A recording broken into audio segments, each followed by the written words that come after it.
Okay, I'm starting the recording. Okay, cool. All right. Hello, everybody. It's Sébastien from Enzyme at Work. And today I am very happy to welcome Bettina with me. We will be talking about innovating for sustainability is no longer enough. And Bettina will explain you why. And I think this is quite important to have a point of view given our experience. So Enzyme at Work, what do we do? The idea is to have people like Bettina to share their knowledge on hot topics around collaboration, science, knowledge transfer, and how we can, let's say, accelerate innovation, especially in the circular economy. So that's it for me. I'm going to give the floor to Bettina. Bettina, if you can please introduce yourself. Fabulous. Thank you so much. I'm absolutely delighted to be here and be able to share some of my thinking with you. And instead of giving you the traditional bio with what I've done in the past and how I got to where I am, I thought I'd share a couple of insights from my journey. And my professional journey, while doing that, actually, I share a little bit of what I've done anyway, but here goes. So my first degree, I really did not know what I wanted to do.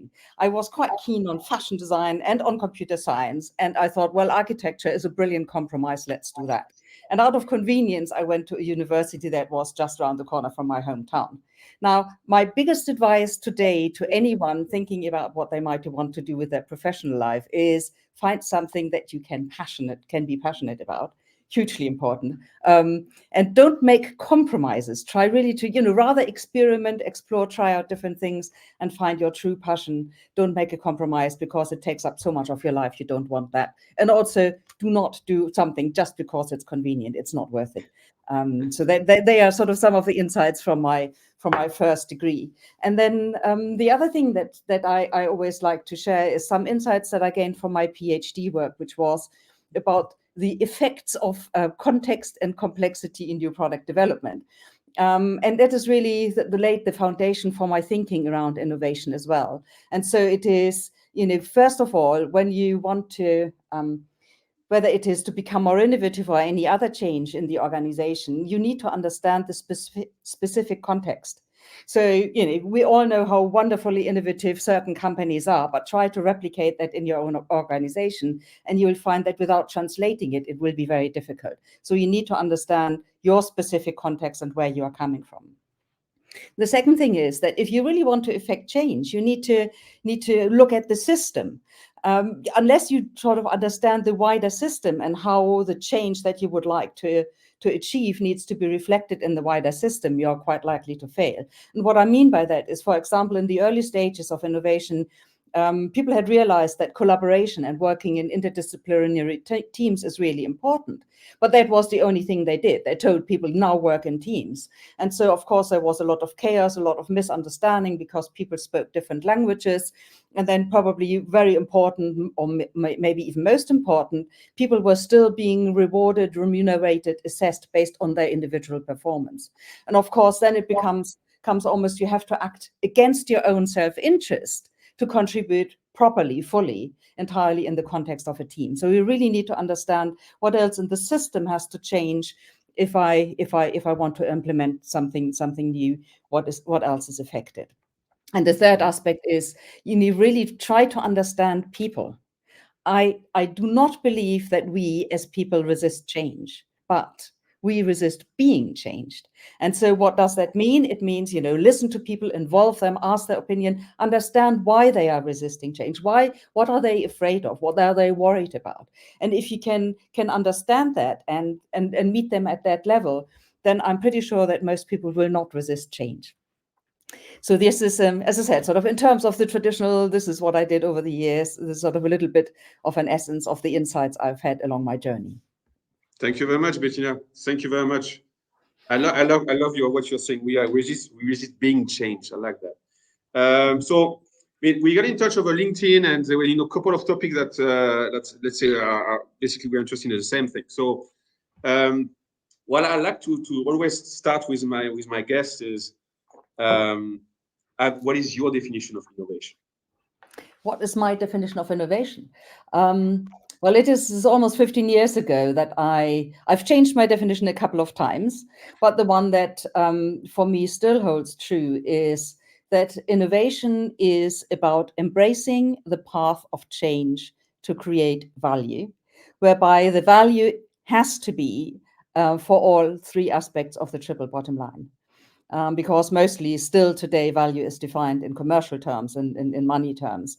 And anyone who still believes that we can continue on this path, in my view, is entirely deluded. So, we really need to learn on how we can create value equally at all three levels. And I'm not saying that it is easy. On the contrary, it's really, really tricky, and it is necessary.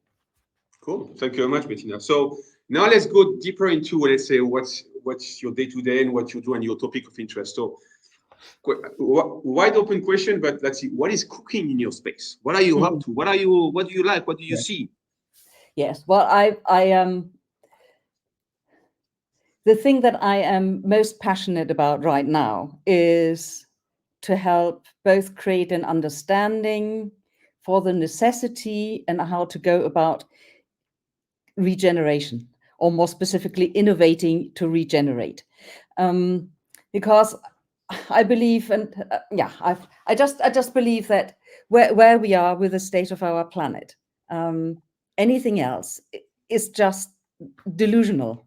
Where we are, and I might say a little bit more about that later on. But I think it is also really important when I'm saying innovating to regenerate, that in itself might pose a challenge in a lot of organizations, because when we're thinking about where innovation sits within an organization, where innovation comes from, and where the thought of regeneration might sit, they have come quite different pathways.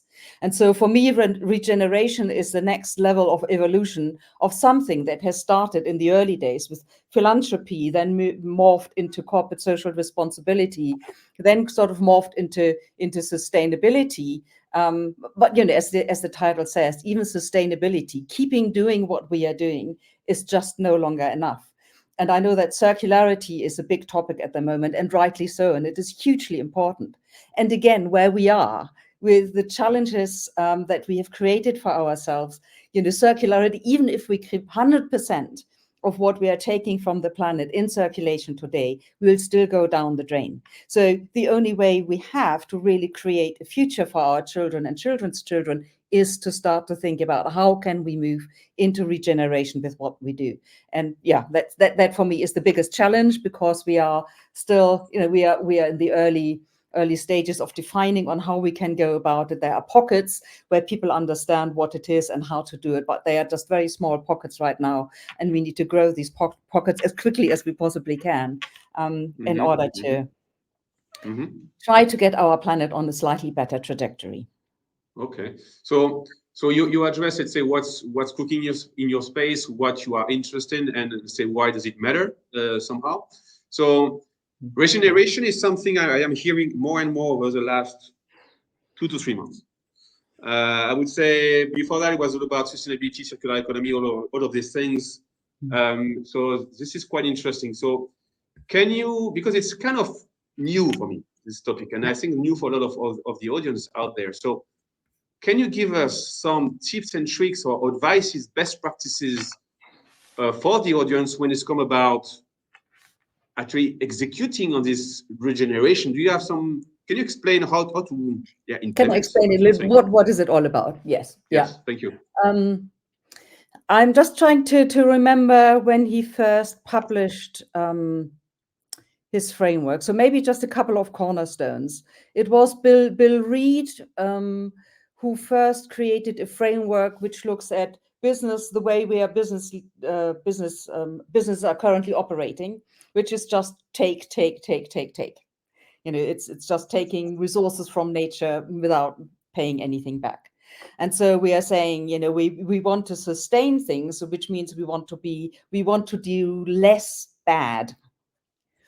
And then the idea of circularity is sort of, is keeping things going. But as I said, even if we keep 100% of what we are taking now in circulation, we are still going down the drain. And so the concept of regeneration is on how can we operate in order to recreate some of the resources that we have been using up over the decades, over the hundreds of years. well, ever since humanity has started taking things from nature and using them up. And so that's sort of, the trajectory from doing bad to doing less bad to trying to do some good. That should be the trajectory we are thinking about. And regeneration is at the end of that trajectory, doing good. In terms of what it looks like and what it means, for me, regeneration has two core aspects. The first one is to try to think in systems. So even if one aspect of the system might be negative in terms of taking from nature, the overall system should try to give back, or at least be, create a situation that is equal with what has been in place before. Let me try to be a bit more explicit. So, for example, I think the easiest area where it is where we can understand it is agriculture. And I think that is also the furthest advance in terms of thinking about regeneration and having regenerative approaches. And so what it means is that with our technology and the need to feed ever more people, we always have had the assumption that, the bigger the field, the bigger the machines, the better. And we have created absolutely ginormous fields with which require tons and tons of pesticides and tons of fertilizer to still yield something, because we've taken away from the system any ability to regenerate the nutritions, to regenerate the resilience by itself.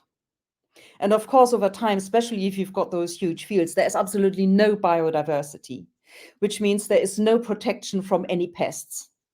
And there is no way so that the soil can regenerate itself, with the consequence that I don't know how many football fields daily or fertile soil are being eroded because there's nothing, the wind can just blow it all away, and there is nothing that stops us. There are no hedges, there are no woods, that whatever. And so the first step for architecture, and some of you might be familiar with the term permaculture. Permaculture is basically, trying to intermingle things so that you have different crop varieties growing together, if not in time sequence, possibly even at the same time, because one variety will attract these kinds of insects and the other one will attract those insects, and they're keeping the system in balance. And there have been, actually, I was also quite skeptical to say, will that be able to feed everyone if we are going back to this patchwork, because we'll not be able to use those huge machines anymore that are so efficient. And I have not done the calculations, but I've seen calculations that seem to demonstrate that the output that we are generating from a permacultural approach are quite similar to the ones that we can achieve with our current approaches, particularly if we are taking the medium and longer term into consideration. So that is one thing. And I've also just because I'm delighted, I'm with an organization called Unternehmertum, and within Unternehmertum with a group that's called B5, and B5 stands for Built Environment Focused Innovation, Venturing and Entrepreneurship. And so, funnily enough, after I wanted to leave my architecture degree behind, life has caught up with me, not in a circle, but in a spiral, I'd like to think. And so I'm now back in the context of the built environment. And, especially with the built environment, how we are currently treating is the environment is always worse off once we are done with what we are building.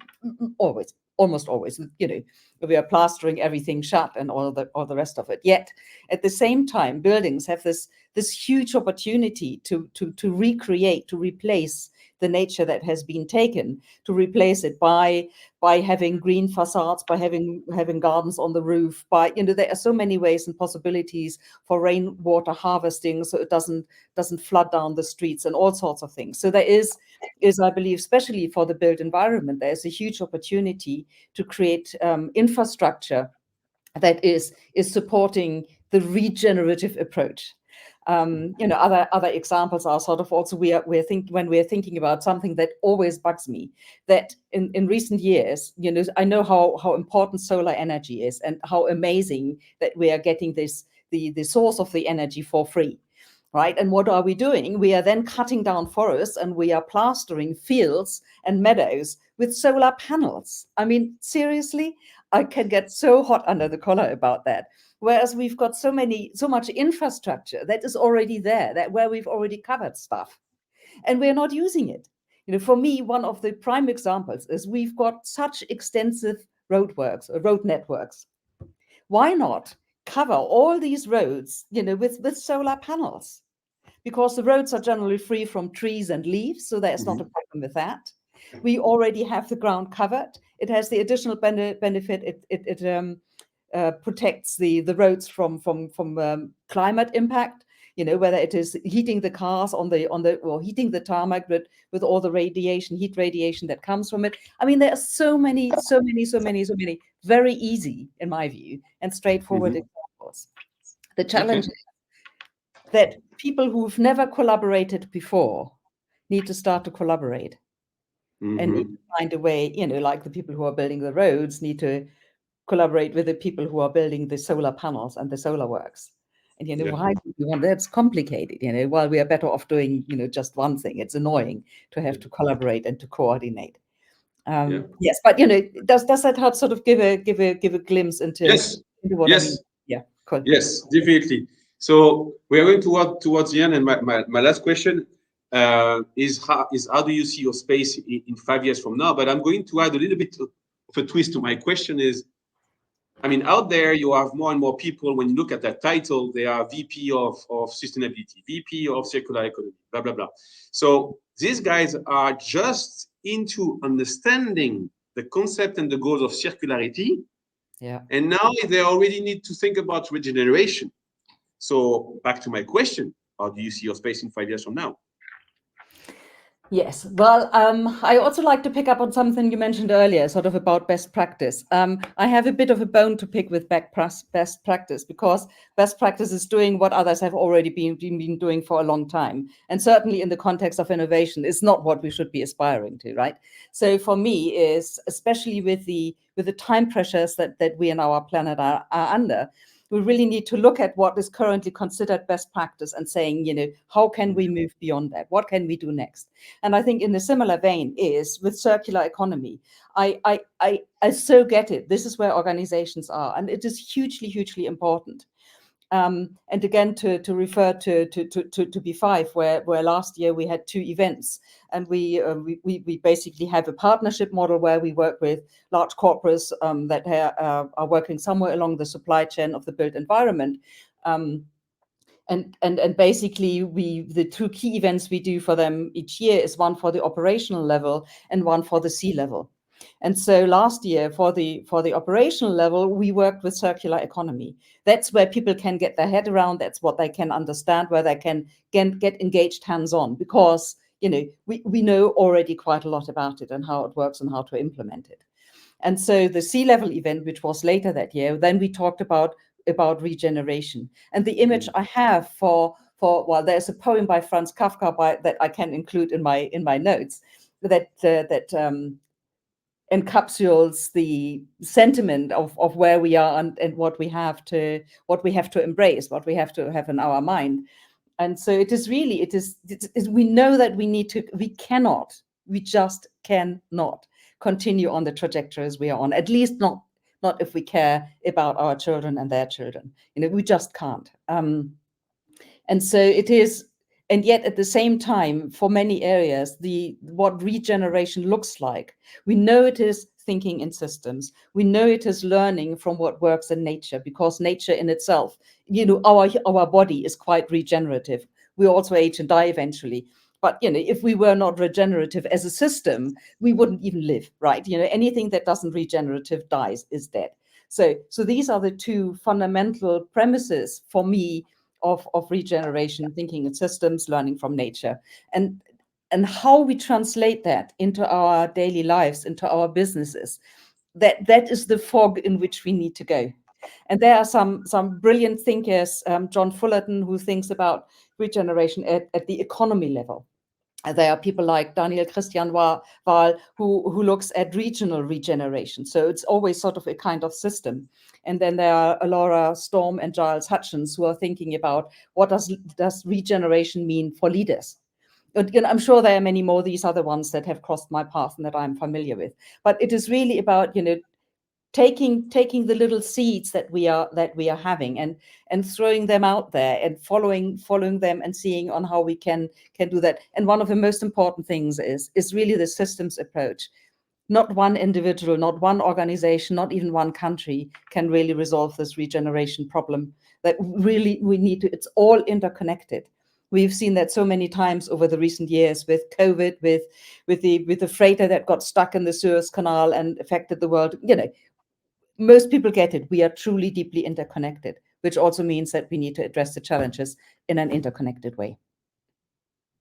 Very, very thorough answer and explanation, Bettina. I love it. What I would like to ask you is send me all the reference, because I would like to include it in the post, because these are the things that people need to learn and read. That's kind of state of the art. So that's very important. I would like to thank you, Bettina, for taking your time, for being very articulated on a new topic, and that's what we need out there to have, let's say, our audience to know what is cooking. That's the title of my podcast. So thank you for being here. Very, let's say, to the point discussion, no bullshit. This is what I like as well. It's part of my podcast. So I don't know if you have a final word for the audience, maybe Bettina, before we stop the podcast. Yes. I now need to make sure that I'm attributing it to the right person. I believe it was Molière who said, "We are not only responsible for what we do, but also for what we do not do." And so maybe that's something for each of us to think about. What is it that we are not doing to enable the shift towards regeneration? Cool. Very good. Thank you, Bettina. Thank you for the audience, for the people that are being there during this podcast live, for the people that are going to listen it afterwards. If you have any question about the topic, I guess you know where to go and who to ask. It's quite obvious. Go to Bettina, and have a great day, everybody. And we see you next time for another podcast with another great guest. Thank you very much, Bettina. Thank you. Thank you.